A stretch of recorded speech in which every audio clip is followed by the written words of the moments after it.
Welcome back to the channel. Everyone, today's story is one of power, betrayal, and a billionaire's darkest secret. As you watch, I want you to imagine, if you were in his place, what would you do? Drop your thoughts in the comments below, because this story will leave you questioning loyalty, love, and justice until the very end. The gavel struck like a gunshot. Order in the court. Judge Matthews barked, but no one listened. The air inside the packed Manhattan courtroom was already electric, buzzing with cameras, whispers, and the flashing lights of cell phones smuggled past security. This wasn't just a custody hearing. It was a public execution staged for the tabloids. At the defense table sat Alexander Grant, 60 years old, 6'2", broad-shouldered, his tailored charcoal suit cut like armor. His silver hair was combed back with military precision, his sharp blue-gray eyes fixed on the woman across the aisle. Victoria Hale, his ex-wife, sat with the poise of a queen and the venom of a snake. 58, every line of her face sculpted by money and willpower. She wore a blood-red dress under a black designer coat, her lipstick the same shade as the fresh kill of a predator. The press called her the Black Widow of Wall Street. Today, she was smiling, because today she had brought her weapon. The doors at the back of the courtroom opened. A bailiff stepped in, leading forward a boy. A ripple of gas tore through the crowd. He was 12, maybe 13, slim build, too thin for his jacket. His hair was dark brown, messy, falling into wary eyes that matched Alexander's exactly. Storm gray, full of questions he was too young to ask. His skin was pale olive, his sneakers scuffed, his posture caught between fear and stubborn defiance. "Ladies and gentlemen," Victoria purred, rising from her seat as if she were presenting evidence at an auction, "meet Ethan Grant, Jr., my ex-husband's secret child." The room detonated with noise. Reporters hissed, pens scratching furiously. Cameras clicked. Alexander's board members, crammed into the gallery, exchanged shocked looks. Alexander's chest tightened like a vice. He gripped the edge of the table until his knuckles whitened. The boy was his. There was no denying it. He was staring into his own reflection. 20 generations of Grant Steele, but with a fragility Alexander hadn't seen since his own childhood. The judge slammed her gavel again. "Order!"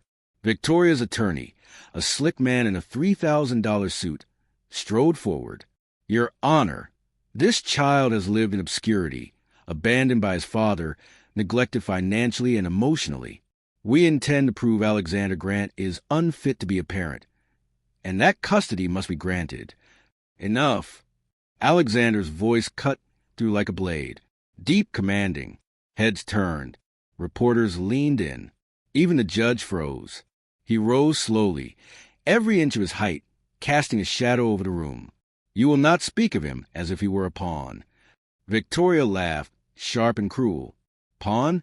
Darling, he's a kingmaker. With him in my care, I control the board. And you," she tilted her chin, her smile a dagger, "will have nothing." The boy flinched, confusion flashing across his face. Alexander's heart twisted. For years, he had thought empire was everything. But here, now, staring into his son's eyes, he realized what empire meant without blood, without legacy, without love, nothing. He placed a steady hand on the table. "Your Honor, I demand to speak. Not as a billionaire, as a father." The courtroom stilled. The judge adjusted his glasses. "Proceed." Alexander turned, at last facing the boy. His voice dropped, private yet echoing across the chamber. "My name is Alexander Grant," he said, "and I am your father." The boy's breath caught. His lips parted as if to answer, but Victoria's hand clamped on his shoulder, nails digging in. "Don't listen to him," she hissed, loud enough for the microphones to catch. The crowd erupted, and in that instant, before the boy could speak, before the judge could strike order again, the courtroom doors slammed open. 2 strangers in dark suits burst in, their badges flashing FBI. "Alexander Grant," one barked, "you are under investigation for corporate fraud. Effective immediately, your assets are frozen." The gallery gasped. Victoria's smile widened into something monstrous. And Alexander, standing tall while the world collapsed, looked at his son and thought, They will not take you from me. Not her. Not them. Not anyone. The bailiff's shout dissolved into a roar. Cameras lunged. Reporters stood on benches. The FBI agents didn't blink. "We're not arresting you, Mr. Grant," the taller one said, voice flat. "But your liquid assets are frozen pending review. Do not transfer, conceal, or encumber property." Across the aisle, Victoria Hale's smile widened like a wound. She squeezed the boy's shoulder hard enough to leave crescents. The judge hammered her gavel and called a recess, then vanished through the side door like a submarine diving. Alexander barely felt the phones shoving at his face. He turned toward his child. The bailiff was already shepherding the boy toward a side hall where social workers waited with clipboards and careful faces. Alexander moved. A court officer stepped in. So did Naomi Brooks, his trial counsel, 42, razor-sharp, locks pinned back, eyes that made juries sit up straight. "Give me 10 minutes, Naomi murmured, already walking. "I'll pry a supervised conversation out clerk. Don't touch the press. Don't touch Victoria." "I wouldn't touch a venomous snake," Alexander said. Naomi didn't smile. Snakes don't hire PR. She disappeared into the clerk's chamber. Gabe Rourke, Alexander's security chief, ex-Secret Service, blunt, unblinking, materialized at his shoulder. Two freelancers outside claimed their paparazzi. "One's not. Watch your six."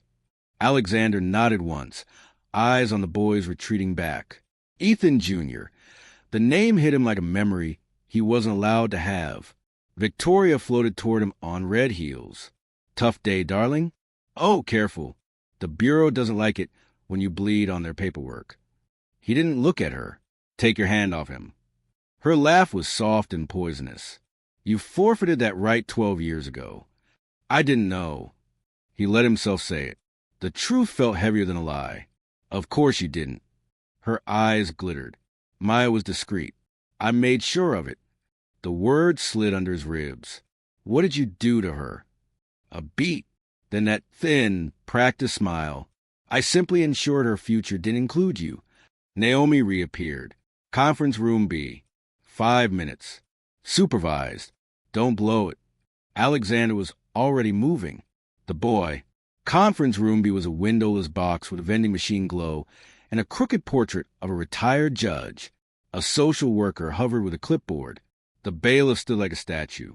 The boy sat at the end of a metal table, hands shoved into 2 long sleeves. Up close, there was no question. The jaw, the eyes, the way he watched the room like a chessboard. Alexander sat across from him, and, for a second, his throat refused sound. "Hi," he managed. The boy shrugged, guarded. "Hi. My name is Alexander." "I know," the boy said, not unkindly. "Everyone knows." A small, embarrassed silence. Somewhere down the hall, a copier died an angry death. "I'm sorry," Alexander said. 2 words he hadn't used in years. About today. About all of this. About not being there. The boy's mouth tightened. "My mom said you were busy. Important." "She was wrong," Alexander said. "Or I was." The boy looked at him then. Really looked. "My name's Ethan. People call me EJ." He nodded toward the hall. "She, Victoria, says you're bad, that you only want me so people like you again." Alexander's answer was immediate. "I want you because you're my son." EJ swallowed. "Do you even know anything about me?" Alexander held his gaze. "I know your mother's handwriting on a permission slip. I know you never finished the chess set in the apartment in Astoria because 2 pawns are mismatched. I know you take your cereal dry because the milk was sometimes expired. I know you pretend you hate birthdays because the last 3 felt like errands." He didn't know how he knew. Naomi's investigators. Scraps' mind had been collecting without permission, a lifetime of seeing patterns, and finally seeing the one that mattered. "And I know if you decide you want nothing to do with me, I'll still keep you safe." EJ blinked fast. A 12-year-old trying not to become 11 again. "Do you play?" He mimed a knight's L shape on the table. Alexander unclipped his key fob, slid off the small brush steel knight he'd kept for 20 years. A cheap souvenir from a flea market with Maya on a Sunday he pretended was normal. He set it on the table between them. I never stopped, he said. The boy's hand hovered, then closed around the piece. The bailiff cleared his throat. Time. Can I? Alexander started. The door burst open.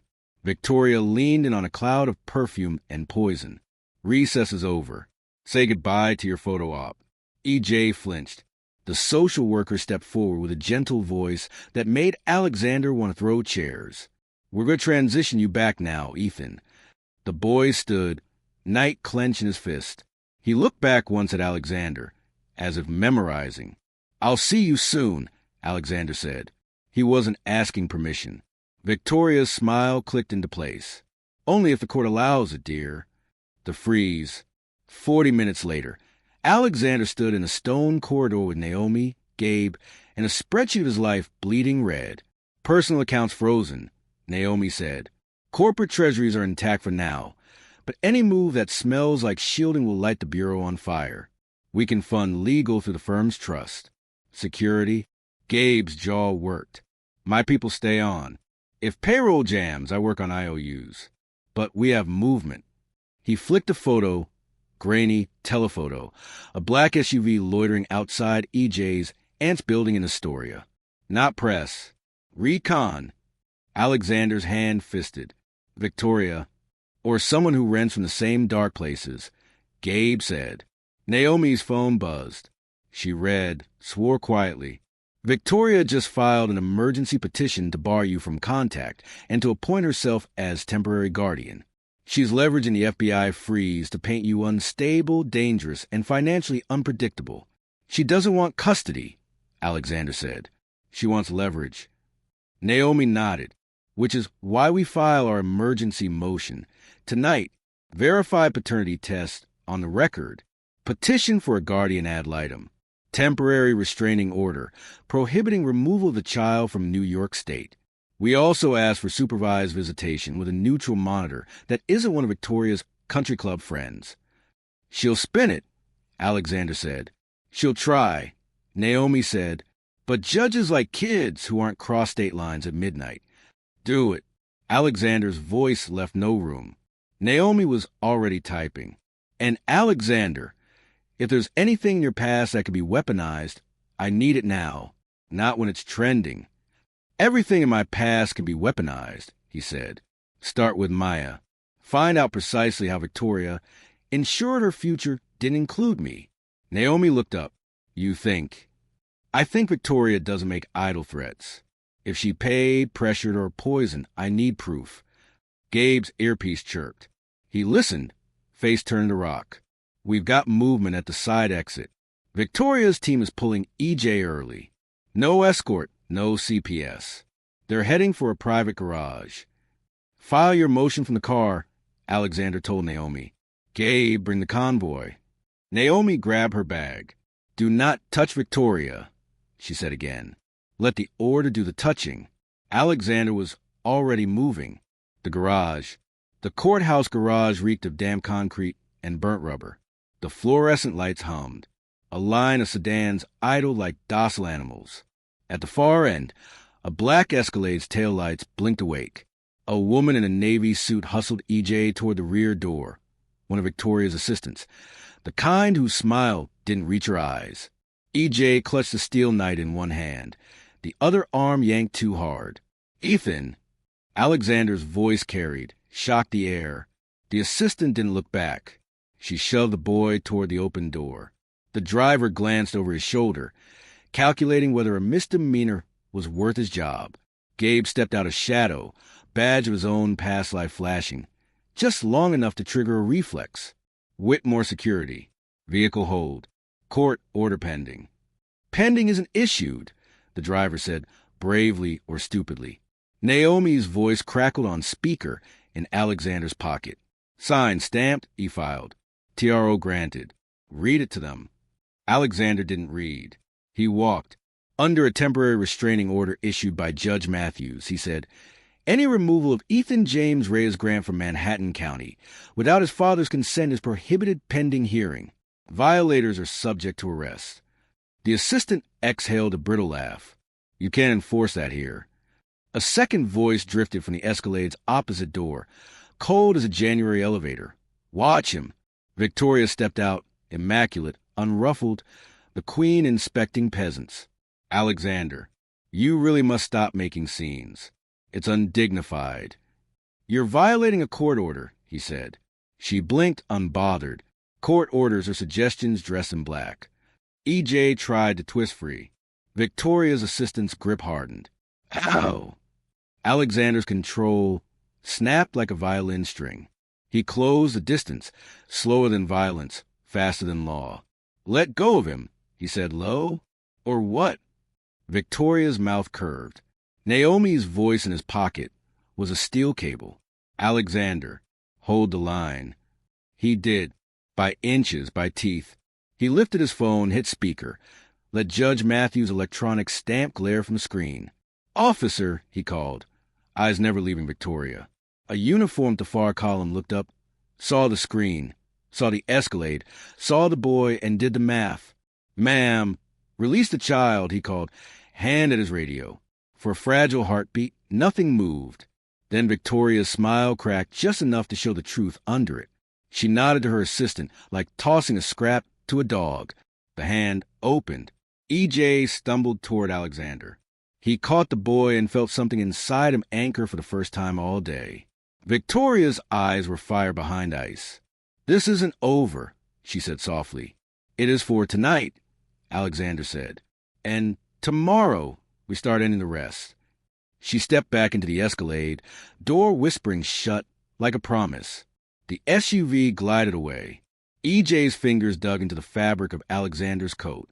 I didn't want to go with her, he said, voice small and furious at once. She said you sent them. Alexander closed his eyes. I will never send anyone to take you from me. Gabe cleared his throat. Press just got the garage feed. We're going to be live in 30. Naomi jogged up, hair damp from the rain, holding a printed copy of the order like a sword. You bought us 48 hours. Hearing is set. We need a safe house and a narrative. Alexander nodded. Safe house. The townhouse on Perry Street. It's in the Foundation's name, not mine. Narrative, I'm not hiding him. I'm protecting him while the court decides. Naomi's eyebrow ticked. If the Bureau asks how you're funding security with frozen accounts. Alexander looked down at his son. I'm not. We are. He pulled the knight gently from EJ's fist, held it up between them. You like chess? EJ nodded. Then you'll understand this, Alexander said, tucking the piece back into the boy's palm. We don't defend forever. We develop, we castle, and then we attack. EJ's mouth did something like a smile for the first time. You're white, he said. You move first. Not this time, Alexander said, glancing toward the ramp where the Escalade had vanished. This time I'm black. I'll move last. They walked toward the ramp together, Gabe clearing a path, Naomi barking into her phone, siren stitching the distance outside. Halfway up, Naomi's screen lit with a breaking banner. She grimaced, turned it so Alexander could see. Exclusive. Maya Rhea's final text. Did Grant buy her silence? A photo he hadn't seen in 12 years flashed beneath the headline. Maya laughing in sunlight, holding a paper bag of clementines, alive in a way memory could not replicate. The caption beneath turned her into a weapon. Victoria's voice bled from the network anchor's feed. Sweet as syrup, deadly as antifreeze. The truth is always messy, but the truth will come out. Alexander kept walking. Good, he said, moored himself into them. I'm done with silence. Outside, a wall of microphones waited. Gabe angled them down a service stairwell instead. At the bottom stood a steel door stenciled with a code the city never asked to read. Gabe keyed it.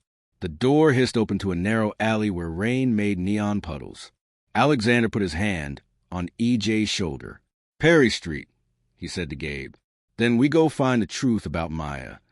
Already started, Gabe said. Naomi's team pulled hospital records. And I found a transfer in the Foundation's ledgers 12 years ago. Anonymous donor, routing through a shell that screams hail. Naomi met Alexander's eyes. If Victoria touched Maya, we'll prove it. And when we do, Alexander said, we don't trade it for leverage. We take it to the light. EJ looked up at him. What happens then? Alexander opened the townhouse door in his mind, saw a chessboard on a kitchen island, a boy not hiding, a life not stolen. Then, he said, we start over. A camera flash popped at the mouth of the alley. The press had triangulated faster than Gabe liked. Time to move, Gabe said. They moved, and above them, on a 23rd floor balcony across the street, Victoria Hale lifted a crystal flute of champagne to the rain and let a single drop fall into the glass like a star dying. Check, she whispered to the dark. Alexander didn't hear it. He was already playing for mate. The townhouse on Perry Street looked unassuming from the curb. Red brick, ivy clinging to facade, black shutters that hadn't been repainted in years. To the world, it was a leftover charity property in the Grant Foundation's portfolio. To Alexander, it was a bunker. Gabe swept the rooms twice, motion detectors set, cameras patched into his encrypted feed. Naomi set up her laptop at the kitchen island, legal pads already blooming with color-coded notes. And in the living room, Alexander sat across from EJ, who perched on a threadbare sofa like a guest in someone else's life. A chessboard sat between them. Ebony and ivory pieces gleamed under a single lamp. Alexander had said it deliberately. Pawns already advanced, knights waiting. You play white this time, Alexander said. EJ frowned. You said you were black. I changed my mind. Alexander's eyes softened. You move first. The boy studied the board, then pushed a pawn forward. His hands were small but steady. Alexander matched the move. Silence filled the room. Thick, awkward, fragile. Finally, EJ said, She told me you didn't want me. Alexander's breath caught. Who? My mom, EJ whispered. When she was sick, she said you had your empire, that you wouldn't care. The knight in Alexander's hand trembled. She lied to protect you. Or maybe she lied because someone made her. EJ's head snapped up. Victoria. Alexander didn't answer, but his silence was louder than any word. Naomi's discovery. In the kitchen, Naomi cursed softly at her screen. Alexander rose, moving to her side. What is it? She turned the laptop toward him. Hospital records. Maya Reyes checked into St. Luke's 12 years ago. Complications during pregnancy. Guess who signed the insurance override? The name glared in serif letters. Victoria Hale. She paid for it, Naomi said, but not out of kindness. Out of control. Alexander's jaw hardened. Find the transfers. Follow them. Naomi's fingers flew, already tracing. And there's more. A discharge form filed 3 weeks early. Maya wasn't stable. She didn't sign it. Then who did? Naomi's eyes met his. Forgery. And the handwriting matches Victoria's old board memos. Alexander's pulse hammered. She forced Maya out. She stripped her care. Naomi nodded grimly. And we can prove it. The boy in the hall. EJ stood in the doorway, the chess knight clutched in his hand. His face was pale, his voice small. My mom, she didn't just get sick. Alexander's chest ached. What do you remember? EJ's eyes brimmed. I remember men in suits coming to the apartment. She cried after they left. She said she couldn't call you. She said it wasn't safe. He swallowed hard. I thought she meant the sickness. But she meant her. Alexander crouched. I leveled with his son. You're safe now. With me. And I swear to you, she won't touch you again. But even as he said it, a knock rattled the townhouse door. The visit. Gabe had his weapon out in seconds, motioning them back. He peered through the peephole. Process server. Paperwork. Naomi snatched the envelope as Gabe cracked the door, just wide enough. She slid it open. Her face went tight. It's a motion to compel DNA testing, she said. Victoria's demanding expedited results. She wants proof on record before we can control the narrative. She'll spin it that you're resisting, hiding. Alexander exhaled slowly. So we gear proof. Tomorrow morning. Naomi frowned. Strategically, it's dangerous. Legally, it's necessary. He glanced at EJ. Morally, it's overdue. The boy hugged the night tighter. I don't need a test. I already know. Alexander's throat burned. So do I. But the world needs paper. Victoria's mistake. Across town, in a penthouse with glass walls and skyline views, Victoria Hale poured herself a second glass of champagne. Her assistant stood stiffly nearby, tablet in hand. The leak went well, Victoria said. Grant will be boxed in. By the time the test proves what everyone already sees, I'll have custody. And when I control the boy... Her assistant cleared his throat. There's a problem. Victoria's eyes sharpened. What problem? The ledger trail. The transfers from St. Luke's. They weren't fully scrubbed. Naomi Brooks has access. If she connects the shell company to you... Victoria's smile vanished. Then, she said, voice like ice breaking, we bury her before she buries me. She raised her glass, staring at her reflection in the window. Checkmate, Alexander. You just don't know it yet. Perry Street shadows. Back in the townhouse. Rain pattered against the shutters. EJ finally drifted asleep on the couch, the knife clutched in his fist. Alexander stood in the doorway, watching his son breathe. For the first time in years, he didn't see stock tickers or boardroom votes. He saw a future that was human. Naomi appeared behind him. If Victoria comes after us, it won't just be legal. She'll play dirty. She already has, Alexander said. His voice was still wrapped in grief. And I'm done letting her win. In the distance, sirens wailed. Shadows moved under the streetlight across the alley, a black sedan idling too long. The safe house wasn't safe. The war had already followed them home. The lights died at 2:13 a.m. No thunder, no flicker, just a clean, surgical blackout that told Gabe Rourke exactly what he needed to know. Incoming, he said, already moving. A soft emergency glow bled from baseboard strips as the townhouse's backup kicked in. Naomi Brooks sat up on the living room couch, laptop still warm on her thighs, adrenaline flushing sleep from her system. In the next room, EJ snored once, turned over, and kept dreaming. Alexander was at the window, body already square to glass, every boardroom instinct retooled for war. Outside, Perry Street lay in expensive silence. Wet cobbles, a sleeping elm, a black sedan parked one space too perfect. Thermals, Gabe murmured into his throat mic. The downstairs monitor flashed grainy heat signatures. 3 shapes, alley side, back garden, roof. Who? Alexander asked. The kind who don't knock. Naomi slapped her laptop shut and stood. No calls to 911 yet.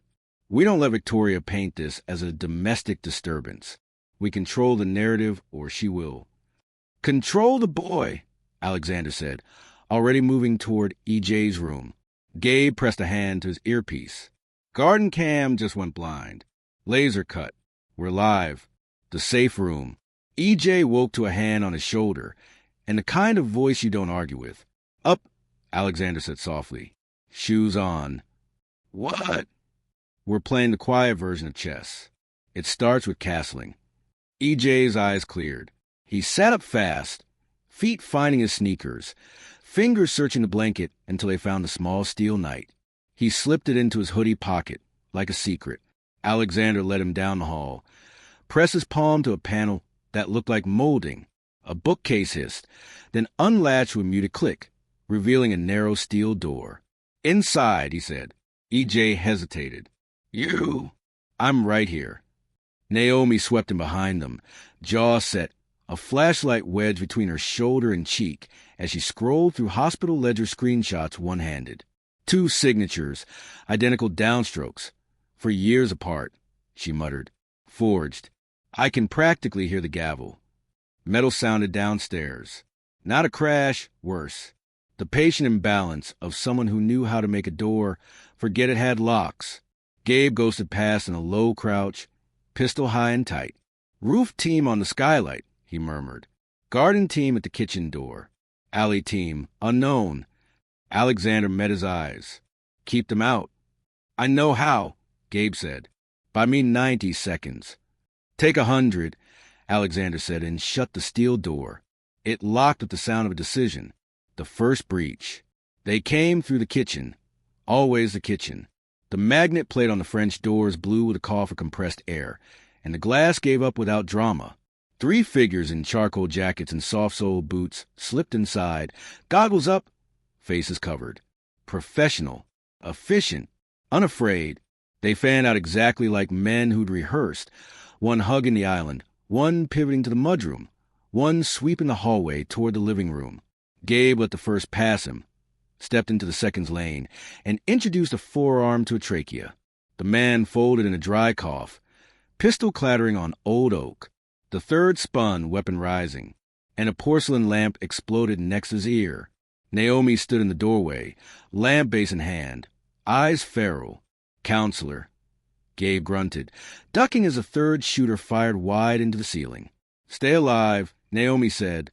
Gabe kicked the man's knee sideways, felt ligaments snap, and put him down cold with the kind of professionalism that never looked cinematic from 2 feet away. He stripped the weapon, checked the mag, and looked up to see Alexander at the far end of the hall, backlit by a stairwell nightlight, tall and perfectly, infuriatingly calm. Second team? Alexander asked. Roof, Gabe said. They'll try glass. Alexander nodded toward the living room. Then we move him off the board. He stepped into view. Up here, he called, voice carrying like money. You came for the wrong house. A shadow crossed the skylight. A suction cup kiss glass. A small circle began to cut. Dad! EJ's voice floated to the wall, muffled by steel. I said I'm right here, Alexander answered, and the cutting paused. Then it sped up.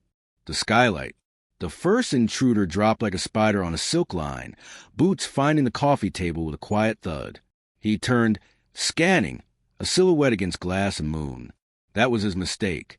He thought the room belonged to him because he'd entered first. Alexander hit him low, shoulder to hip, driving him back into the coffee table. Glass groaning under impact.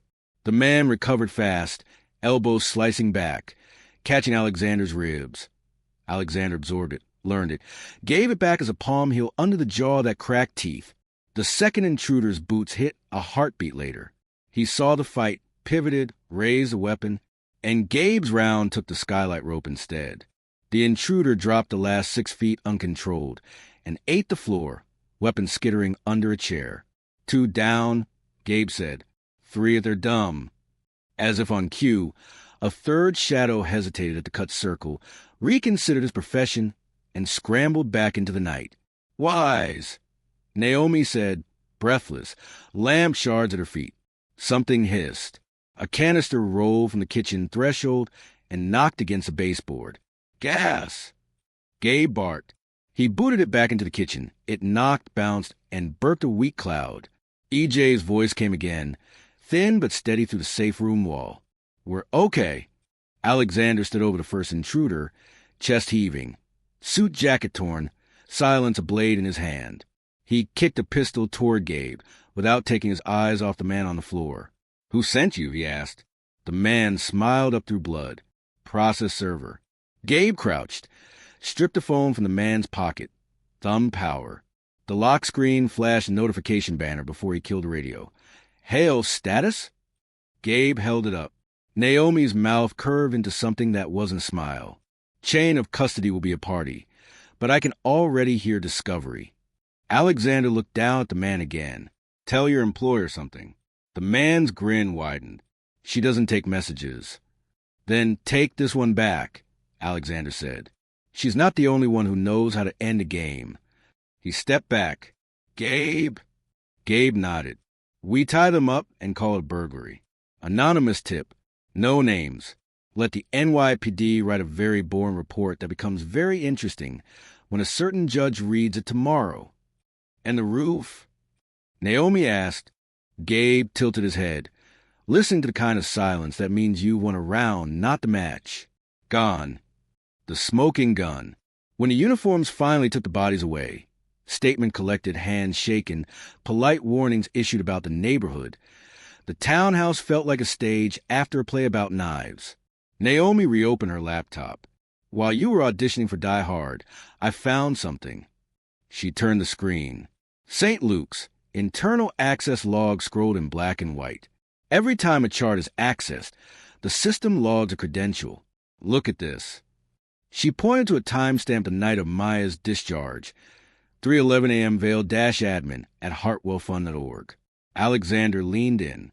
Victoria used a Foundation admin login to open Maya's record. Not just open, Naomi said, fingers dancing. Amend. This flag means an attending physician note was edited. And the notary stamp on the discharge? The notary died 2 months before this entry. She slid a second scan forward. OBGYN progress notes with a signature block that didn't match any physician on staff. Forgery layered on fraud. She straightened, all steel. We file an emergency motion at 9 a.m. attaching these logs. We refer the forged notary to the DA and the hospital's compliance officer. We ask for sanctions, for a protective order keeping Victoria 50 feet from EJ, and for supervised contact only, if any at all. Alexander stared at the screen like it was a new kind of weapon. Will it hold? It won't just hold, Naomi said. It will hurt. Judges take forged medicals like arson in a nursery. EJ stepped out from the safe room, hair sleep mussed, eyes trying to be brave. He held the steel knight tight. Is it over? No, Alexander said, and made the truth gentle. But she made her first real mistake. And we caught it. EJ nodded like a player who'd accepted a long game. Naomi's phone buzzed. She glanced, frowned, and flipped it so they could see. Breaking. Anonymous burglary call at Perry Street Townhouse. Police respond. A second line scrolled in. Exclusive. Victoria Hale slams. Stage chaos at former husband's property. Demands court intervention. Naomi exhaled through her nose. She never sleeps. Alexander reached for EJ's shoulder. Neither do we. Victoria's countermove. Across the city, Victoria Hale threw her empty champagne flute into a sink and didn't flinch at the shatter. Her assistant hovered in the doorway, skin gray with overnight. They still have the boy, he said. For now, Victoria answered. Brooks has logged we didn't wipe.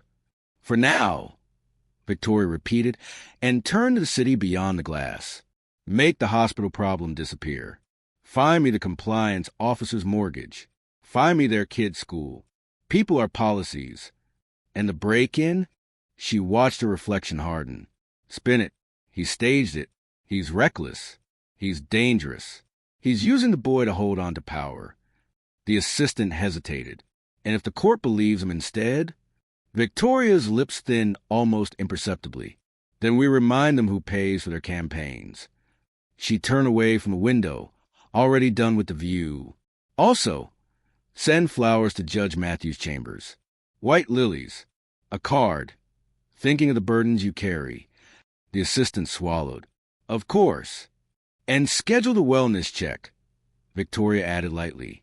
If they want to play safe houses, let CPS take a tour. Dawn. By dawn, the townhouse smelled like strong coffee and wet wool. Gabe snored on a chair with his eyes open. A trick soldiers learn. Naomi drafted 3 motions at once. Emergency protective order, referral to DA, and request for expedited paternity. Because when you own the truth, you file it. EJ stood at the kitchen island. Chessboard open. He touched the white king, then pulled his hand back. Mom used to say kings are stupid if they don't listen to queens. Alexander nudged a pawn. Your mother was right. Mine said the same.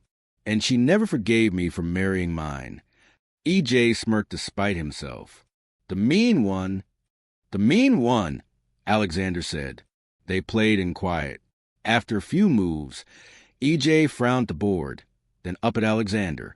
Why aren't you taking my bishop? It's right there. Alexander moved a rook instead, caging a knight. Because I don't play the move my opponent wants me to see. EJ looked at the ceiling, considering. So what's Victoria trying to make you see? Me, Alexander said, and then surprised himself. She's counting on me to fight like a billionaire. Loud, public, forgetting the boy is a person and not a symbol. EJ's fingers worried the knight in his pocket. I'm a person, he said, like a promise to himself. Exactly, Alexander said. And that's how we win. Naomi cleared her throat gently. Good news. Judge Matthews granted a temporary protective order. Victoria cannot approach EJ pending hearing. CPS can still do a wellness check, but they have to call first, and we'll meet them with counsel present. Gabe's phone vibrated. He checked, then grimaced. Press van parked the block up, and he handed Alexander a burner. On its screen, an unread voicemail. Caller ID Maya Reyes. The room held its breath. Alexander pressed play. Static, then a voice, thinner than he remembered, strong in places that should have been weak. If you're hearing this, Alex, I did what I had to so he'd live. If anything happens to me, it wasn't a mistake. She came to the hospital. She smiled. She told me I was brave, and then she told me I'd never see you again. Keep our son safe. Don't make him pay for our silence. The message ended. The kitchen clock ticked once, loud as a hammer. EJ's eyes flooded. He didn't wipe them. Alexander didn't either. Naomi's voice was steady and deadly. That goes in an affidavit. Today, Gabe checked the alley cam again. CPS at the curb in 4. 2 officers. 1 social worker. Alexander stood, wiped his face with the heel of his hand, and took EJ's shoulders. You ready? He asked. EJ nodded, night imprinting a mark in his palm. Ready. Then we're polite, Alexander said. We're transparent, and we do not let anyone decide what family means except us. There was a knock at the door, measured, official, the kind that brings clipboards and consequences. Alexander opened it to a woman in a gray cardigan, a man with badge, and a camera he pretended not to see parked half a block down. Good morning, the social worker said. We received a call. We like to ensure the child's welfare. Alexander stepped aside, one hand on his son's shoulder. Come in, he said. We've been expecting you. And in the hallway mirror, just for a second, he didn't look like the man who built half the city.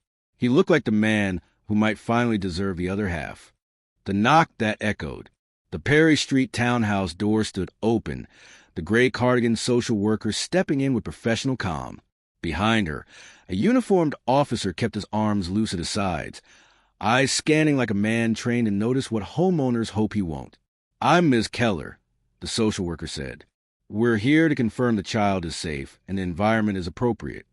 Alexander Grant nodded once. He wore no tie, sleeves rolled to his elbows, silver hair slightly out of place, the version of him the press never saw. His hand remained steady on EJ's shoulder. Everything you need to see, he said. You'll see.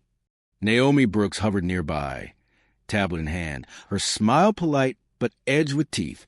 We're recording, of course. Keller's brows lifted slightly, but she nodded. That's fine. Inspection. They moved room to room. Keller checked the locks on windows, the stocked fridge, the tidy bathroom. She asked EJ gentle questions. Do you feel safe here? Are you comfortable? EJ glanced at his father, then back at her. His voice was soft but firm. Yes, safer than anywhere. Keller scribbled notes, eyes unreadable. But when they entered the study, Gabe Rourke was waiting. 2 unconscious men in black suits lay zip-tied on the floor, evidence of the midnight breach. The NYPD had removed the others, but these 2 had remained off the record, and Gabe hadn't moved them yet. Keller froze. The officer's hand brushed his holster. Naomi stepped in fast. These men attempted unlawful entry last night. We already referred their IDs to the DA and filed emergency protection. You'll find in the case file, pages 38 through 42. She flipped her tablet, showing the stamped order with Judge Matthews' signature. Keller exhaled. That is highly irregular. Highly, Naomi agreed, which is why Mr. Grant has increased security. Not to intimidate the child, but to keep him alive. EJ tugged his hoodie tighter. The steel knife lumped in his pocket. They were here for me, he said quietly, but he stopped them. Keller studied the boy, then Alexander. She nodded once, writing in quick, efficient strokes. Courtroom strike. 3 hours later, the courthouse buzzed like a beehive. Victoria Hale swept into the chamber in a dove-gray dress, pearls gleaming against her throat. Her smile was sweet enough to rot teeth. Your Honor, her attorney began smoothly, Last night's so-called break-in is nothing more than theater. Mr. Grant stages chaos to appear protective while exposing the child to danger. This is exactly why he is unfit. Naomi rose slowly, adjusting her jacket. If counsel insists on theater, let's provide the audience a better play. She tapped her tablet. The big screen lit up with St. Luke's hospital logs. Names, timestamps, credentials. This is the digital audit trail from St. Luke's 12 years ago. Naomi said, at 3:11 a.m., Maya Reyes' file was accessed and altered under an administrator account tied to the Hartwell Fund, a fund controlled by Victoria Hale. The discharge form bears a forged notary stamp. In plain terms, my client's ex-wife forced Maya Reyes out of care prematurely. The result? Complications that endangered both mother and child.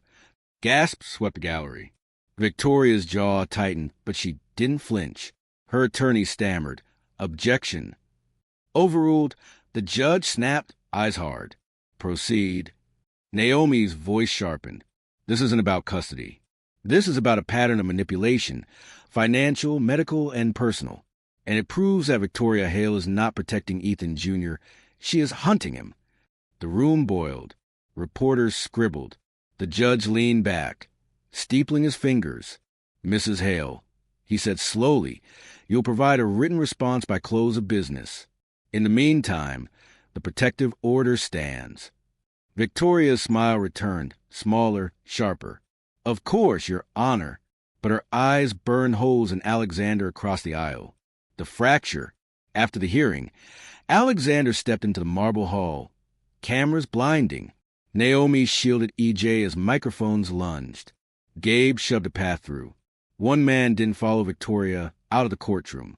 Alan Mercer, her longtime financial consigliere, lingered in the shadows, fiddling with his cufflinks. Naomi noticed. He's sweating. Alexander slowed. Why? Mercer glanced around, then leaned close. His voice was a whisper under the din. She pushed too far. If she drags me down, I burn with her. Call me tonight. He pressed a folded paper into Alexander's hand and walked away before Victoria noticed. Alexander unfolded it. A single line of numbers stared back. Offshore accounts, coded transfers, the skeleton key to everything. Naomi's breath caught. If this is real, it's a map. Alexander stared at the paper, then at his son, who stood clutching the knife in his pocket. It's a way out, he murmured. Or it's a trap. EJ looked up at him, voice small but certain. Then play it like chess. Victoria's rage. Across town in her penthouse, Victoria slammed a glass against the wall. Shards skittered across marble. Who flipped? She demanded. Her assistant hesitated. Mercer lingered. Her smile was thin, dangerous. Then Mercer dies with him. She turned to the window, Manhattan glittering beneath her like prey. Alexander thinks he is proof. Let him. Tomorrow, I take his son from the inside out. They didn't come at night. They came at noon. A white CPS sedan pulled to the curb on Perry Street. Two uniformed officers bracketing a woman in a gray blazer with a clipboard and a neutral face that had seen every kind of story. Gabe watched from the front window. Child services. Escort, not raid. Naomi snapped her laptop shut. That's worse. Raid you can fight with facts. Escorts arrive with paper. Alexander opened the door before they knocked. Good afternoon. Mr. Grant, the woman said. I'm Supervisor Rowan with CPS. We have an emergency removal order signed this morning by Judge Keating. She held up a stamped packet. Allegations of imminent risk. Armed intruders in a residence. Stage violence. Unstable finances, media exposure. We're to take temporary custody, pending hearing at 4 p.m. Naomi's smile was surgical. There's already a protective order from Judge Matthews. You can't override it ex parte. Rowan's expression didn't change. This is an exigent order, counselor. Different standard, different judge. Alexander took the papers. The language was cold and precise. The ink still damp. Imminent risk, removal without delay. He felt EJ step up behind him, small and stiff. I'm not going with her, the boy whispered. You're coming back, Alexander said, voice low. To Rowan, Where will he be placed? The sheltering Oaks Intake Center. No apology, no smile. She had done this before. Naomi's thumbs flew over her phone. I'm petitioning for a temporary stay and a writ of habeas corpus. Judge Matthews will hate being leapfrogged. Rowan's eyes flicked to the officers. We can do this calmly, or we can do this with handcuffs. Gabe leaned just enough to be seen. We're calm. Alexander knelt in the doorway, so he and his son were eye level. Do you remember castling? EJ nodded, breath shivering. It looks like retreat. It isn't. Alexander pressed a steel knight into the boy's hand. You hold the king safe. I attack the board. EJ swallowed, nodded again, and did the hardest thing a child ever does. He trusted. Rowan cleared her throat. Sir, Alexander stood and stepped back. You will document every hand you pass him to. We always do, Rowan said. I'm not talking to you, Alexander said, and looked directly at the body cam on the officer's vest. I'm talking to the record. The officer flushed, but his camera kept blinking red. They walked EJ to the sedan. Cameras bloomed from nowhere, long lenses opening like mouths. A microphone stabbed at Alexander's jawline. Mr. Grant, are you losing your son? No, he said, soft and lethal. I'm teaching the law to do its job. The CPS door shut. The sedan pulled away. Naomi exhaled once, then became motion. Gabe, tail without spooking them. I want timestamps. Who touches him, what badge they wear, and a selfie with the lobby clock. Alexander, don't talk to press. Call only comes from a bench.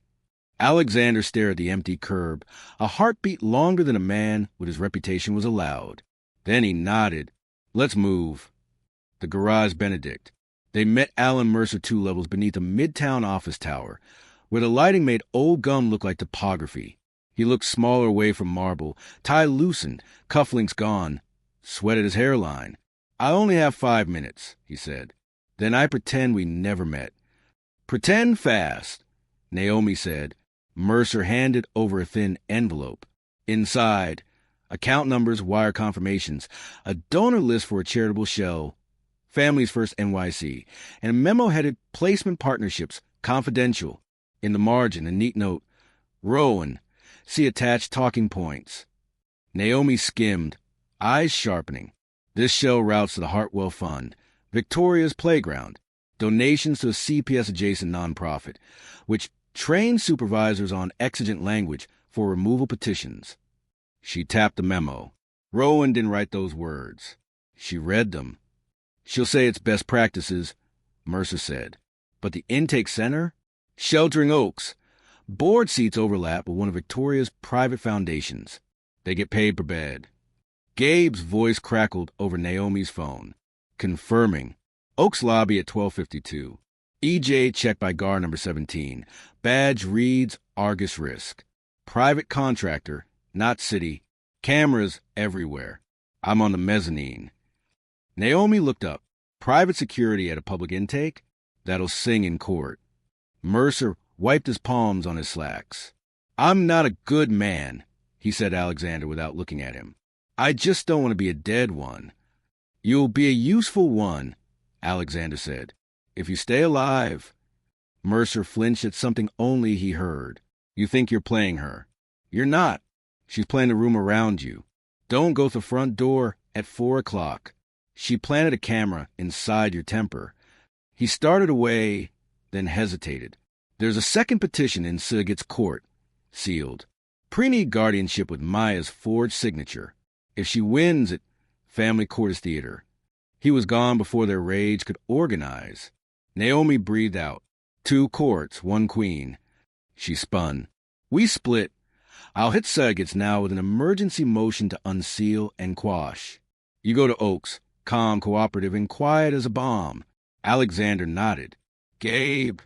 I'll be your shadow, Gabe said. And hers. Sheltering Oaks. The intake center smelled like antiseptic and cheap coffee. Fluorescent lights made everyone look guilty. A woman behind bulletproof glass pushed a sign and clipboard toward Alexander without looking up. Name, Alexander Grant. Reason, To see my son. She glanced up then, recognition quickly replaced by policy fatigue. Supervised visiting only. 30 minutes. No phones. Naomi had always been the blade. Alexander could be 2. Today he chose velvet. I won't make your day harder, he said. I will remember if you make his. She reached for a stamp. Wait, please. On the mezzanine, Gabe leaned on a railing and counted cameras. Argus wrist guards wore matching scowls and boots that didn't squeak. One of them tilted a radio mic and murmured something that made another one glance at the door. Rowan appeared from the corridor with a clipboard and the practiced calm of someone whose coffee had gone cold hours ago. Mr. Grant, you'll have 10 minutes. I have another removal coming in. You have a court in 4 hours, Alexander said. It's going to be a long day for everyone. She didn't rise. We do long days, Mr. Grant. They led him into a room with toys too bright to be fun and a table too small for an adult to look dignified. E.J. sat with his shoulders up around his ears, the steel knife hidden in his fist. Alexander took the tiny chair, like a king sitting on a curb. How's the food? Terrible. Good. If it were good, we'd worry. A small smile flickered and died. Are you mad? At who? Rowan. The police. Me. Alexander's answer was a sentence he'd never said in a boardroom. I chose calm today so I could choose you tomorrow. E.J. nodded like a soldier cataloging orders. She texted me. He said, voice too low for the camera. Victoria. From a number with a flower. She said if I tell the judge you yell, I can live with her dog. Alexander closed his eyes for a beat, opened them clean. Then tell the judge I don't yell. You yell at her, E.J. said. I do, Alexander said. And I'll stop when she does. Rowan tapped the glass. Time. Alexander stood. See you this afternoon. You promise? I cashed that kind of promise. He stepped to the door, and the room tilted. A guard with Argus on his vest blocked the exit. Radio at his shoulder. Behind his mirrored visor, his gaze was flat. Rowan frowned. Officer? Supervisor. The guard said, we got a hold request. Central says keep the child here pending transfer. Interstate compact. Therapeutic placement upstate. Naomi's warning beat in Alexander's blood. 2 courts, 1 queen. Rowan read the screen, jaw tightening. That didn't come from me. Came from administration. The guard said, signed by Deputy Commissioner LaSalle, who is owned by Hartwell Money. Naomi's text popped onto Alexander's lock screen. He looked at Rowan. That order is outside your lane and inside a scandal. Rowan stood very still. He watched her measure the room. Guard, policy, camera, kid. Then she did something Victoria hadn't budgeted for. She overruled the man in the vest. Visit is concluded. The child stays pending hearing. If Central disagrees, they can bring a sheriff and a judge to my lobby. The guard's visor didn't move, but something in the set of his shoulders did. Copy, he said finally into the radio and stepped aside. Rowan looked at Alexander. For PM, don't be late. I'm living there, he said. The stairwell call. On the second-floor landing, Naomi's voice burned through the phone. I've got Segget's unsealed. The guardianship petition uses Maya's forged signature. Same dead notary. Same timestamp pattern. Keating will not want his emergency order sitting next to felony. Then we go crush it, Alexander said. Another thing, Naomi added, tone shifting. Mercer didn't just hand us ledgers. He handed us insurance. A recording from Victoria's assistant, talking exigent language, placements for donations, LaSalle on a retainer. If we play it, it's napalm. Alexander paused, hand on the stair rail. We don't bargain with napalm. I said play, not bargain. Naomi said, for PM, I scorch the earth. Gabe's voice cut in on the second line. Heads up. Argus guard on a call out back. Heard move the kid by 2 and judge or no judge. I got plates. Send me. Naomi said, I'll staple them to the motion. Already did. Gabe said, also, Mercer's tail just switched cars. He's either sloppy or dead. Not today, Alexander said, and meant it like a geography. We keep him breathing long enough to testify. Your optimism is adorable, Gabe said.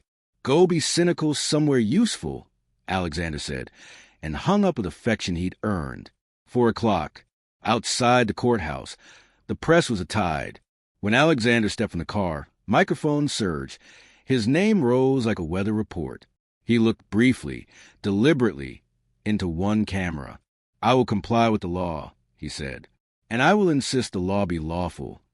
Inside, a clerk ran them toward Judge Matthews' courtroom with the guilty hustle of someone who had overbooked fate. Naomi stacked exhibits like ammunition. Gabe slid photos onto her pile. Argus badges, the Oaks lobby clock, a still of Rowan standing between a boy and a machine.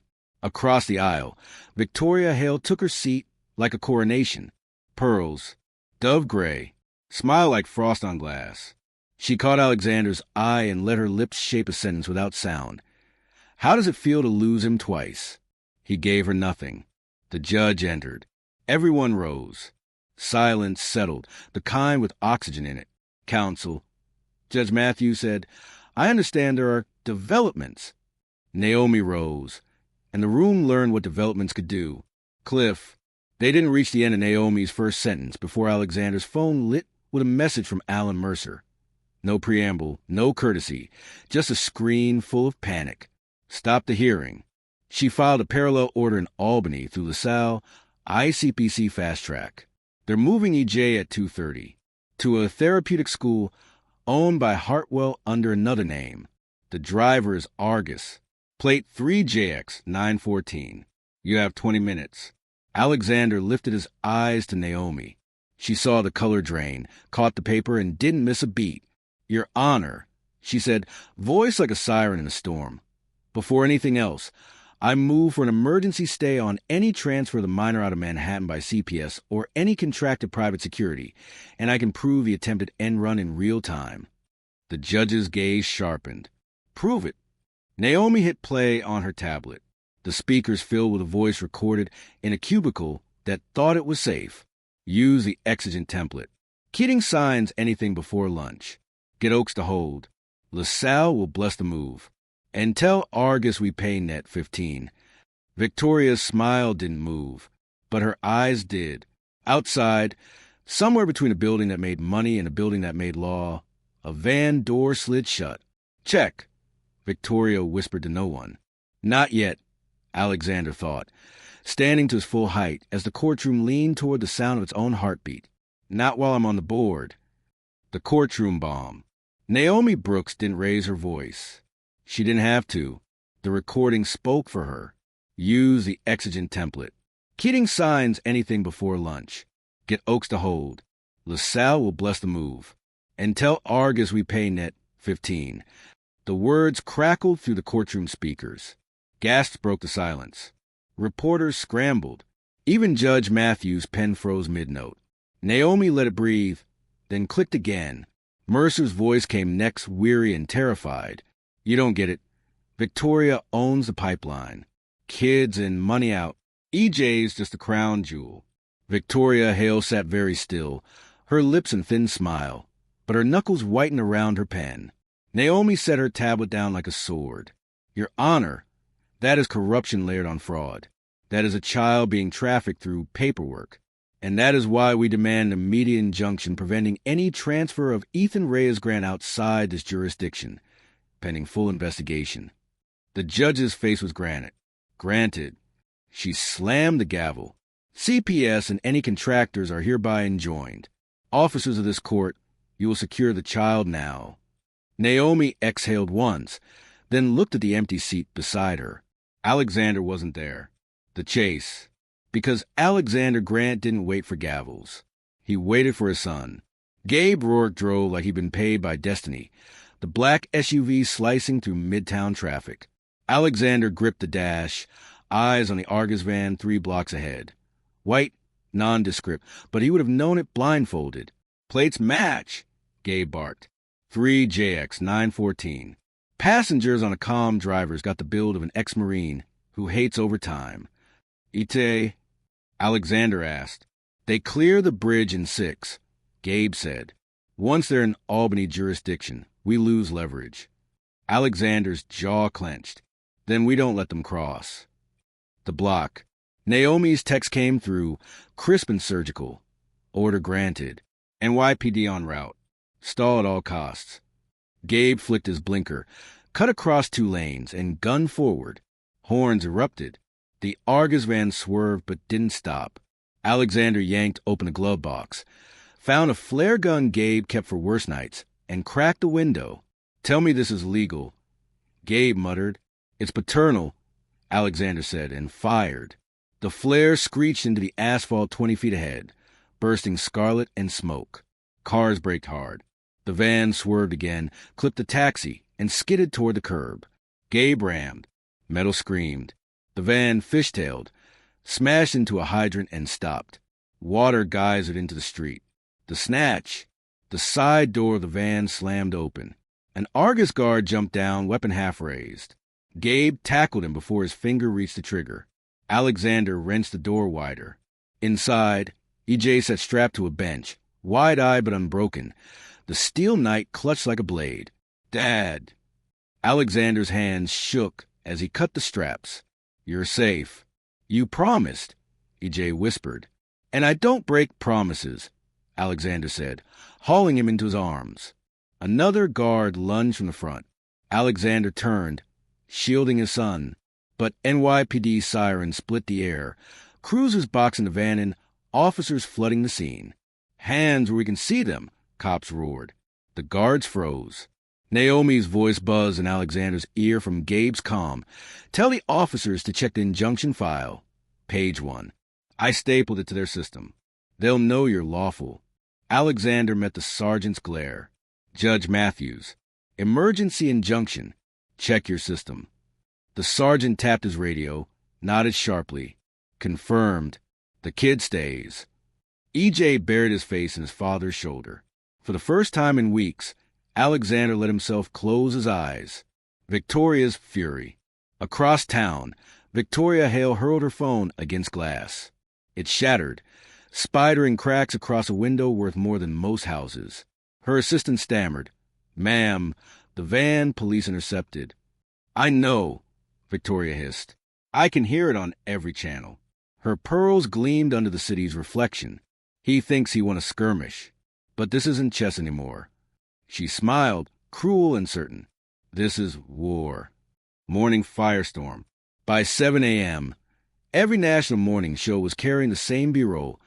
A white CPS sedan, a billionaire on the curb, a boy with a clenched jaw and a steel chest knight in his fist.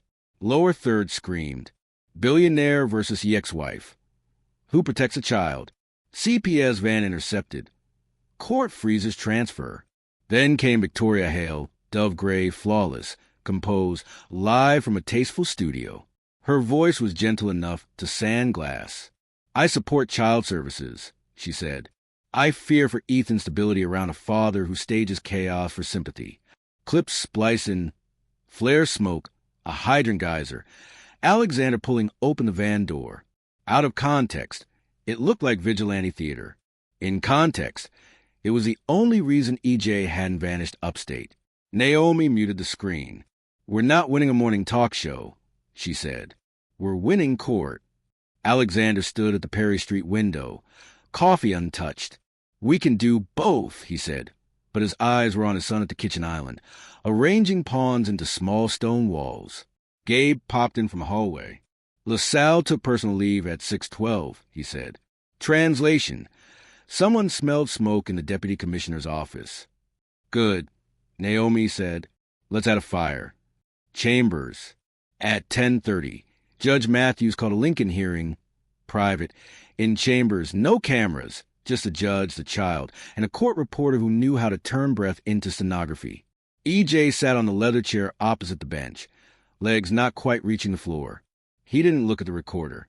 He looked at the judge like a boy learning a new opening. Ethan, the judge said, voice softer than the gavel, do you know why you're here? So you can hear what I want without people yelling. EJ said, what do you want? EJ swallowed, thumb pressing a crescent into the steel knight in his palm. To live with my dad. He listens. She, he stared at the far wall, doesn't. She makes things happen to me.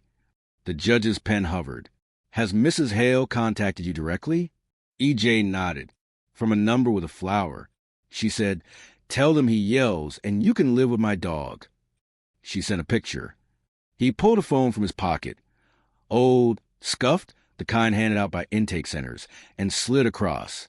The dog on the screen wore a velvet bow tie. In the reflection, a windowed skyline glittered. Gabe had already pulled the Yexif geotag, Hale Penthouse. And one more thing, E.J. said, the words finding courage as he said them. She came to the hospital when I was born. My mom told me. She brought white lilies and said, people are policies. The judge looked up. People are what? Policies, E.J. repeated. My dad's lawyer said that's in her emails. The judge nodded once. Slow, the way men do when gravity shifts in a room. Thank you, Ethan, she said. You did very well. E.J. stood, then turned back. Kings are dumb if they don't listen to queens, he added quickly, as a confessing crime. But queens are mean if they forget kings are people. The court reporter coughed into her hand to hide a smile. The judge didn't. Sigurt's bomb. At noon, Naomi dragged a rolling case into Sigurt's court and set it down like a suitcase full of thunder. On top, the Ford guardianship petition, Maya's signature, the dead notary LaSalle's expedited cover letter. Attached, St. Luke's logs, access credentials linked to the Hartwell Fund, and a chain of custody affidavit for the EXIF metadata from Victoria's dog photo. Your Honor, Naomi said, voice level, blade honed, this guardianship is a fraud on the court. It was designed to preempt family court by laundering a child through a private pipeline. The surrogate, robe immaculate, patience finite, peered over his glasses. And your remedy? Vacator of the guardianship petition, referral to the DA, and a protective order prohibiting any contact between Mrs. Hale and the minor outside supervised legal settings, Naomi said. Also sanctions. Monetary. Reputational. Naomi said, letting the words sit. The surrogate didn't smile, but his pen moved. Motion granted to vacate. The rest let the DA earn their paycheck. Her phone buzzed before she cleared the steps. Mercer. They know I talked. I scheduled a dead man's drop to your secure. Check Orchard. If I go quiet, use it. The line clicked dead. Orchard. Back at Perry Street. Naomi cracked the encrypted link on her laptop. A folder bloomed on the screen. Orchard. Inside, ledgers, wire instructions, board minutes from Families First NYC, security contractor invoices from Argus, and emails with subject lines like best practices, exigent language toolkit, authored by a Hartwell policy analyst who thought helping children meant teaching CPS supervisors how to say imminent risk while keeping a straight face. One spreadsheet tied it all together. Orchard Discretionary Trust, benefactor, Hartwell, recipients, Families First, vendors, Argus, program support, Sheltering Oaks, notes in the margin in a tidy serif hand. People are policies. Naomi looked up. We don't have a story, she said. We have a scheme. Alexander's jaw set. We take it all to the judge at 2. Gabe checked his watch. We also take it to a safe meet with Mercer at 1. If he lives long enough to testify, this goes from scheme to sentence. Location? Alexander asked. Parking deck behind the Midtown Library. Gabe said. He picked it. I hate it. Go anyway, Alexander said. The parking deck smelled like hot rubber and old rain. Mercer stepped out from behind a pillar. Not dead, not well, skin gray, tie gone. He held up both hands, a reflex he hadn't needed since law school. You got the drop? He asked. Naomi nodded. We got Orchard. Mercer exhaled, something like relief and terror, canceling each other out. Then you have everything. A door clanged open. Footsteps. Too light for Argus boots. Too deliberate for coincidence. Gabe's gun was up before the shadow resolved. Show hands. A woman walked into the light. Late 30s, leather messenger bag. Eyes that had forgotten sleep. Don't shoot, she said, hands up. St. Luke's compliance. I saw the access logs. I made copies. I'm wrong if I keep it inside. I'm less wrong if I hand it to you. Naomi stared. Do you know what you're doing? Yes, the woman said. And no, but I know what was done to that chart. Gabe took the drive. Alexander took the woman's card. Mercer sagged against the concrete like a man who'd sprinted across a freeway and made it. 2 o'clock, Naomi said. We put this in front of the judge. 3 o'clock, DA. 4 o'clock, the custody bench again. And at 5 o'clock, Mercer said, I'm either a witness or a memorial. Alexander met his eyes. Not today. Mercer tried to smile and failed. The interview. At 1:45 p.m., a studio near the courthouse went live with an exclusive. Not Victoria. EJ. Only his voice, silhouette softened, condition set by Naomi down to the color of the cup on the table. The interviewer asked careful questions. EJ answered like a boy who'd learned what words could do. My mom said he was busy, he said. But when I met him, he wasn't busy. He came to get me. He didn't yell. He listened. Do you feel safe with your father? The host asked. Yes, EJ said. And I want to feel safe with the law, too. What do you want to say to Mrs. Hale? EJ hesitated. Dogs deserve good homes, he said finally. So do kids. Twitter did the rest. Hashtag Let EJ Speak trended by 210. Hashtag People Are Policies trended by 225. With screenshots of Orchard spreadsheets no one should have had yet. Somehow, someone did. Naomi frowned at her phone. Leak. Gabe shook his head. Not us. Alexander kept watching his son's silhouette on the monitor, and for once, didn't care who got credit for the truth. 2 o'clock. Judge Matthews' courtroom was full to the fire code. Naomi stacked Orchard on the lectern. Ledgers, emails, Argus contracts, the EXIF dog photo, the compliance drive, and Mercer's affidavit, signed in a stairwell, witnessed by the kind of notary who never dies early. Your Honor, Naomi said, voice calm, hand steady, we present Orchard, a discretionary trust used to fund a private pipeline, donations to a training nonprofit, payments to a private intake center, instructions to a security contractor. Its architect is Hartwell. Its language is Mrs. Hale's. Its target is a child. Victoria's attorney objected, then objected to the objection, then sat down when the judge lifted one eyebrow. Victoria remained very still, the stillness of a serpent in sun. The judge read. She kept reading. Then she put her pen down and looked at Victoria in a way no one had ever looked at her in public. Mrs. Hale, she said, you will address these documents. Victoria's smile was faint and frosted. Your Honor, none of that is mine. Naomi tapped the dog photo. Your window says otherwise. A murmur turned into a wave. The judge rapped once for silence, then turned to CPS Supervisor Rowan. Supervisor, she said, you will retain custody of the child in this jurisdiction, in your facility or with the father, subject to safeguards, until this court says otherwise. Rowan lifted her chin. Yes, Your Honor. Naomi didn't breathe until the words were in the record. Alexander finally did. The voice. At 3:15, as lawyers wrangled language in the DA's office requested copies, like a parched man requests water. The courtroom door opened. EJ stepped in beside Rowan, shoulders square, chin high. The judge noticed before the bailiff did.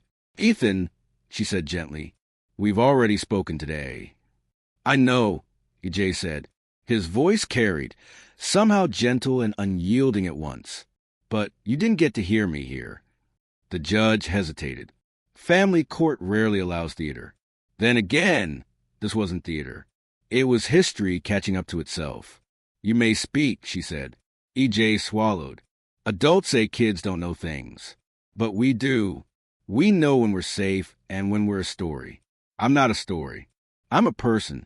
And I pick him. He pointed at Alexander. Not because he's rich. Because he came back. Silence felt like a benediction.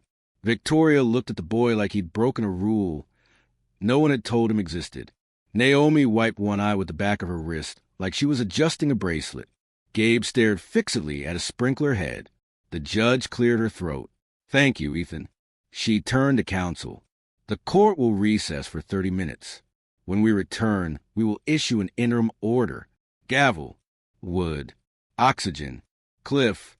In the corridor, a text lit Naomi's phone. Unknown number. No greeting. A single line. Mercer didn't make it to the elevator. A second line, before adrenaline could find words. He scheduled another drop. Pomegranate. If Orchard was money, pomegranate is motive.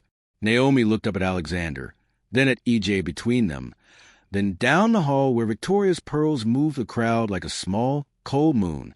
Part 2, she said, voice iron. We're not done. Alexander nodded once, then looked at his son. We're not done, he echoed, and meant the war, the case, and the work of being a father all at once. The clock over the corridor doors ticked toward 3:45. At 4 o'clock, the court would speak. And for the first time since this began, the truth had a voice of its own. The interim order. At 4 o'clock sharp, Judge Matthews returned. The gallery held its breath. This court has reviewed evidence and testimony, she said. Pending further proceedings, physical custody of Ethan Reyes Grant is granted to his father, Mr. Alexander Grant, subject to supervision by CPS and this court. Flashbulbs strobed. Gasps rippled. Alexander closed his eyes. EJ gripped his hand like a rope. Victoria Hale's smile never wavered, but her pearls seemed tighter around her throat. Additionally, the judge continued, this matter is referred to the district attorney for investigation of potential fraud and obstruction. Court is adjourned. The gavel fell. Naomi exhaled, shaky. Gabe muttered, round one. But Alexander knew better.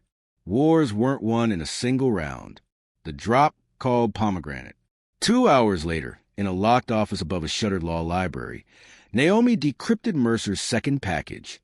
The folder name glowed on screen, pomegranate. Inside, emails. Not ledgers, not contracts. Letters. One was from Victoria Hale to LaSalle, subject line, fruit of the poison tree.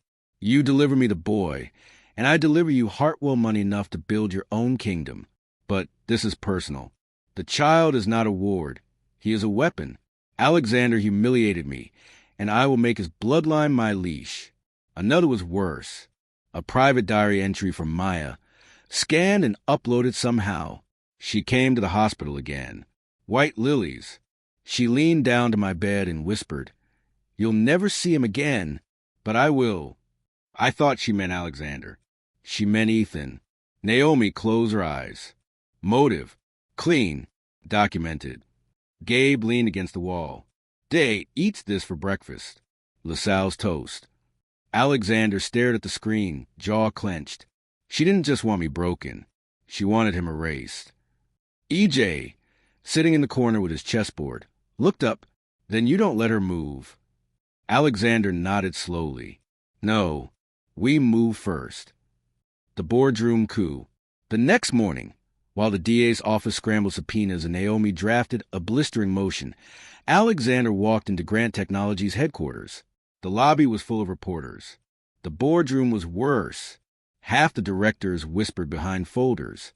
At the head of the table sat Lawrence Gray, corpulent, smug, wearing a tie the color of surrender. Alexander. Gray said smoothly, given your distractions, the board has voted to appoint interim leadership. Alexander scanned the faces. Some guilty, some eager, some afraid, all complicit. This isn't about stewardship, Alexander said. It's about Victoria buying my company out from under me while she tries to steal my son. Gray didn't blink. The optics are unfavorable. Investors are nervous. They should be, Alexander snapped. Because when the DA files charges, half this table will be subpoenas before lunch. A director cleared her throat. You can't threaten us. Naomi, seated at his right, smiled faintly. That wasn't a threat. That was a calendar. Alexander dropped Mercer's affidavit onto the table. Then the Orchard spreadsheets. Then pomegranate. Every cent you took, he said quietly, is documented. Every meeting you attended is time-stamped. And when the press gets this file, he leaned in, voice ablade. Victoria won't be the only one facing indictment. Gray paled. The director beside him shifted, eyes darting. Alexander straightened. You want interim leadership? Fine. I'm still here. But if you move against me again, I'll stop being polite. And you know what happens when I stop being polite. No one spoke. The vote dissolved in silence. Victoria's counterstrike. That night, Victoria stood on the balcony of her penthouse, a phone at her ear. You failed me, she told the Argus commander. You let him intercept the van. We lost the contract, the man said flatly. Not yet, Victoria whispered. Because tomorrow I take what Alexander can't guard, his empire. If I can't own the child, I'll bury the father. She ended the call and looked at the skyline. Check, she murmured. The storm. Back at Perry Street. EJ sat with Alexander at the chessboard. The boy moved his knight forward, aggressive, bold. Alexander smiled faintly. Risky. Sometimes you risk, Jay said, if it's for someone you don't want to lose. Alexander's throat tightened. He ruffled the boy's messy hair. Then we play to win, he said. Naomi burst into the room, face pale, phone in hand. They're filing, she said. Victoria's team just moved in federal court. Securities fraud. Insider trading. They're trying to freeze Grant Technologies. Not just you, everything. Gabe checked his sidearm, like it was punctuation. She's done with pawns. She's moving her queen. Alexander looked at his son, then at Naomi. Then it's time we moved ours. The filing. By sunrise, every business outlet carried the headline. SEC files against Grant Technologies, fraud, insider trading, executive misconduct. Stock tickers bled red. Anchors speculated with smug precision. Grant Tech has survived scandals before, but with his custody battle, can Alexander Grant really weather the storm? Alexander stood in the living room of Perry Street, phone buzzing with texts from directors, investors, enemies. EJ sat cross-legged on the rug, chessboard open, the steel knight clutched in his hand. Naomi slapped the file down on the coffee table. We expected this. What we didn't expect, she flipped it open, is the source. Victoria didn't just lobby regulators. She funded a whistleblower complaint through Orchard. Mercer's name is on the filing. Alexander's jaw tightened. She turned my own witness. No, Naomi said. She turned his affidavit. He's not alive to retract it. She fed his documents into the SEC machine and called it integrity. EJ looked up. But you didn't do those things. No, Alexander said, kneeling beside his son. But truth takes time. Lies don't. The boardroom revolt. By noon, the Grant Technologies board met in emergency session. Reporters clogged the lobby. Security funneled them to the top floor like blood to a wound. Lawrence Gray opened with a voice oily with false sorrow. Alexander, the SEC filing is catastrophic. Investors are spooked. For the good of the company, we ask you to step aside until this resolves. Alexander scanned the table. Weak faces, hungry faces, none willing to bleed for him. Naomi rose at his side. You're moving on an interim injunction based on forged filings. That's not stewardship. That's treason. Gray spread his hands. Call what you like. We have the votes. The roll began. One by one, hands lifted. Interim leadership passed. Alexander didn't protest. He didn't plead. He leaned forward, voice low and cold. Enjoy your borrowed time, he said, because when the DA unseals Pomegranate, half this board will be practicing law from a prison library. Gray's smile wavered, but the gavel came down. Alexander was stripped of his title. Naomi's twist. That night, Naomi hunched over the Orchard and Pomegranate files, eyes bloodshot but sharp. She flagged one email, then another, then swore under her breath. Alex, come here. He joined her at the table. EJ hovered close, silent. Naomi pointed. Pomegranate isn't just motive. It's timeline. Victoria pushed the SEC complaint last month. But look at this metadata. Drafted 3 months ago, before Mercer ever flipped. Alexander frowned. So the whistleblower never existed. Naomi said, "It's a shell." She ghost wrote the entire complaint, then laundered it through Orchard, stamped it with Mercer's name, and handed it to the SEC. EJ whispered, "So she cheated." Naomi nodded. "And if we prove that, we don't just kill the SEC case. We expose federal fraud. That's prison time." Alexander exhaled slowly. "How long until you can prove it?" Naomi's smile was razor-thin. "By morning." The boy on camera.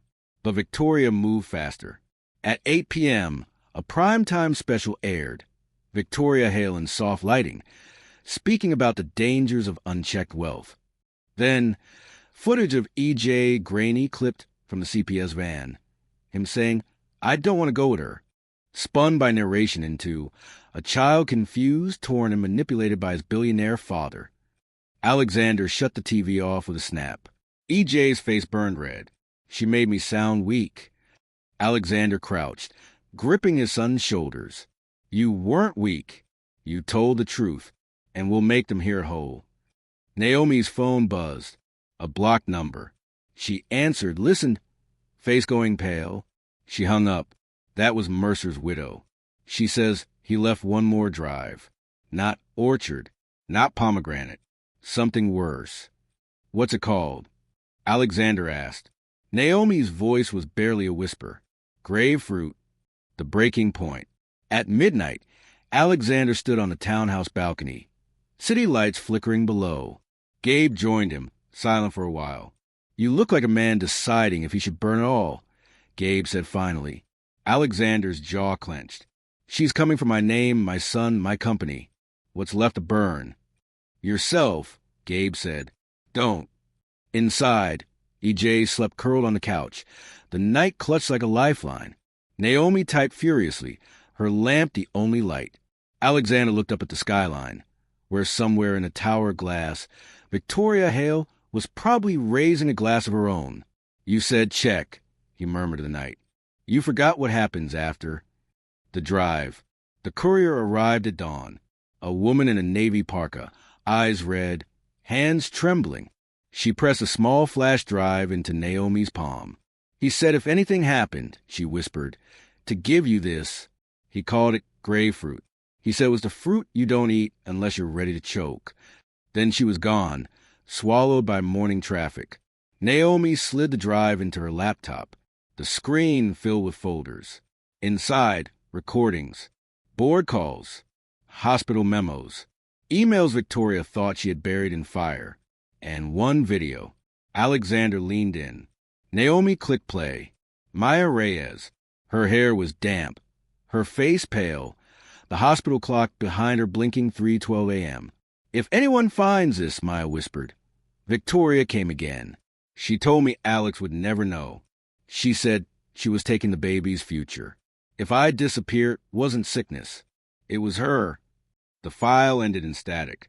E.J. stood in the doorway, silent tears carving his face. "She killed my mom." Alexander's chest split. He pulled his son close, one hand on the boy's hair, the other clenched into a fist so hard it cut his palm. Naomi's voice shook but stayed steady. "This isn't just custody anymore. This is homicide." The federal chamber. At 11 a.m., Naomi dropped grapefruit into evidence. The DA's office turned white. The SEC lawyer stammered. Judge Matthews called an emergency session. Victoria sat at the table, pearls gleaming, smile unbroken. Naomi pressed play. Maya's voice filled the chamber, thin but unyielding. "If I disappear, it wasn't sickness. It was her." The room froze. The gavel echoed like thunder. "Mrs. Hale." The judge said coldly, "You are advised you may wish to consult counsel for criminal defense." For the first time, Victoria's smile cracked. The press ambush. Outside, microphones lunged like knives. "Alexander, did your ex-wife murder Maya Reyes? Is your company finished? Will you step down permanently?" E.J. clung to his father's coat, face pale but proud. Alexander raised his hand. "My son, and I will not answer speculation," he said. "We will answer in court. With facts. With truth. That's what my family deserves." The boy looked up at him, eyes gray steel, and whispered, "You call me family." Alexander's voice broke just slightly. "That's what you are." Victoria's gambit. That night, in her penthouse, Victoria raged like a storm. Her assistant trembled. "The DA is circling. Orchard, pomegranate, now grapefruit. It's all collapsing." Victoria's eyes blazed. "Then we collapse with it. If I burn, he burns too. Do you understand? Alexander's empire dies with me." She dialed a number. "Pull the loans. Dump the stock. Trigger every margin call. I want him penniless by morning." Her smile returned, sharp and deadly. "If I lose the boy, I'll make sure he inherits nothing but ashes." The collapse. By midnight, Grant Technologies' stock plunged. Billions evaporated. Headlines screamed, "Grant Empire on brink of ruin." Naomi threw papers onto the table. "She's nuking your empire. Leverage short positions, hostile proxies, orchestrated panic. If this holds, you'll be bankrupt in 72 hours. Alexander stood at the window, city lights flickering like candles in a storm. EJ sat curled on the sofa, knife clutched in his fist. "Let her burn my money," Alexander said quietly, "as long as she doesn't take him." Naomi shook her head. "No, we need both. If you fall bankrupt, they'll argue instability. CPS will listen." Alexander turned, eyes blazing. "Then we gamble." The last move. At 2 a.m., Alexander summoned his closest allies, Naomi, Gabe, a handful of loyal directors. He laid out the grapefruit files, the pomegranate fraud, the orchard scheme. "We take it all public," he said. "Not just to the DA, to the world. Full disclosure. Every ledger, every video, every crime. If I lose the company, fine. If I lose reputation, fine. But if the truth stands, she can't touch him again." Naomi stared. "You're detonating your own empire." "Yes," Alexander said, "because an empire isn't worth more than a son." EJ lifted his head. "Then let's win the game." Alexander smiled faintly, ruffling the boy's messy hair. "Checkmate," he whispered. The broadcast. At dawn, every network cut into regular programming. Behind a lectern draped with the Grant Foundation seal, Alexander stood flanked by Naomi and Gabe. EJ sat off to the side, hidden from the lights, but watching with storm-gray eyes. "My name is Alexander Grant," he began. His voice was calm, stripped of armor. "For decades, I built an empire, but I built it on silence. And silence is what killed Maya Reyes." He clicked the remote. Maya's recorded voice filled the airwaves. "If I disappear, it wasn't sickness. It was her." Gasps rippled across living rooms nationwide. Victoria Hale's name trended within minutes, paired with words like fraud, forgery, murder. Alexander continued. "The evidence you will see today, ledgers, contracts, recordings, proves not only fraud, but conspiracy that used children as bargaining chips. And it was led by my ex-wife, Victoria Hale." He looked directly into the camera.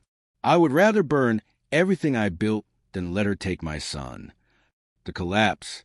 Within hours, Grant Technologies stock froze trading. Hartwell Fund assets were seized. The DA announced indictments against LaSalle, Argus executives, and Victoria herself. Cameras swarmed her penthouse as she was let out in handcuffs, pearls flashing under fluorescent light. She held her chin high, but her smile was gone. Reporters shouted, "Mrs. Hale, did you kill Maya Reyes?" She didn't answer. The court's decision. 2 days later. The courtroom was packed to suffocation. Judge Matthews presided with ice in her eyes. "This court has heard enough," she said. "Custody of Ethan Reyes Grant is awarded permanently to his father, Alexander Grant. All visitation rights for Mrs. Hale are suspended pending criminal proceedings." EJ gripped his father's hand, tears spilling, unashamed. "We won." Alexander squeezed back, whispering, "We." The ashes. But victory came at a cost.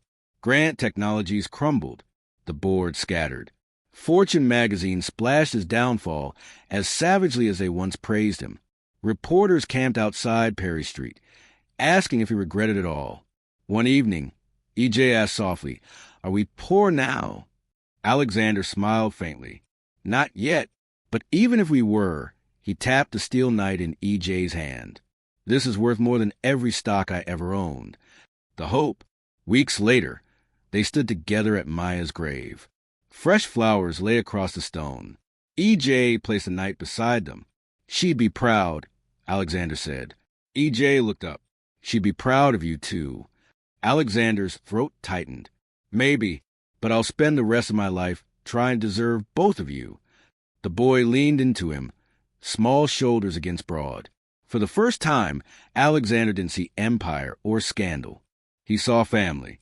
In the distance, the city roared. But here, in the quiet, the game was finally theirs. Epilogue. Naomi approached, case files under her arm. The DA wants you to testify. They're calling it the Hale conspiracy. Alexander nodded. Then we tell them everything.